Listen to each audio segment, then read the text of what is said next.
ভাদ্র মাস পড়তেই বাজারে তালের পসরা সাজিয়ে বসেছেন ফল ব্যবসায়ীরা। বর্ষাকালকে পেছনে ফেলে ফের উষ্ণতার পারদ চড়তে শুরু করায় পাকা তালের খোঁজে বাজারে ভিড় জমাচ্ছেন ক্রেতারা। কেউ আবার ভাদ্র মাসের 13 দিন পার না হলে তাল কেনেন না। এক শ্রেণীর মানুষ অবশ্য আগের থেকেই তালের স্বাদে মজেছেন, সে তালের বড়া হোক বা তালের ক্ষীর। তবে মরশুমের শুরুতে তালের দাম গত বছরের তুলনায় সামান্য বেশি।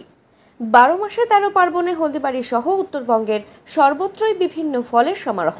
তার উপর বাজার জুড়ে এখন পাকা তালের গন্ধ।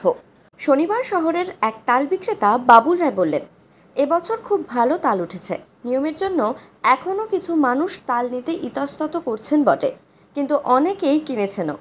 এবারের ফলনের পাশাপাশি স্বাদও বেশ ভালো। বেশিরভাগ তাল শহর সংলগ্ন এলাকা থেকেই এসেছে। প্রতি তালের দাম 35 থেকে 60 টাকার মধ্যে ঘোরাফেরা করছে। শুধু ফলের দোকানেই নয়, বাজারে সবজির দোকানেও তাল বিকোচ্ছে। অপর এক সবজি বিক্রেতা মনাচন্দ্রের কথায়, ভাদ্র মাসে সকলের বাড়িতেই তাল খাওয়ার চল। এক একটি তাল পিছু 5 থেকে 10 টাকা লাভ থাকছে। স্বাদের পাশাপাশি রয়েছে এর গুণাগুণও। এই মৌসুমি ফল প্রচুর পরিমাণে vitamin A, B, C, zinc, potassium ও আয়রনে সমৃদ্ধ।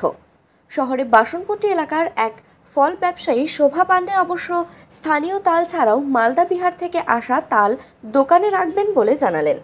তার কথায়, এবারে ভালো স্থানীয় তাল উঠলেও কিছু বাধা ক্রেতা রয়েছেন যারা শুধু মালদার তালই খোঁজ করেন। দাম একটু বেশি হলেও তাদের জন্য বাইরের তাল আনাই। তালের শরবত, তালের লুচি, পিঠে, তালের শাঁস, রস, ক্ষীর বাঙালির কাছে একটা বিশেষ আবেগ।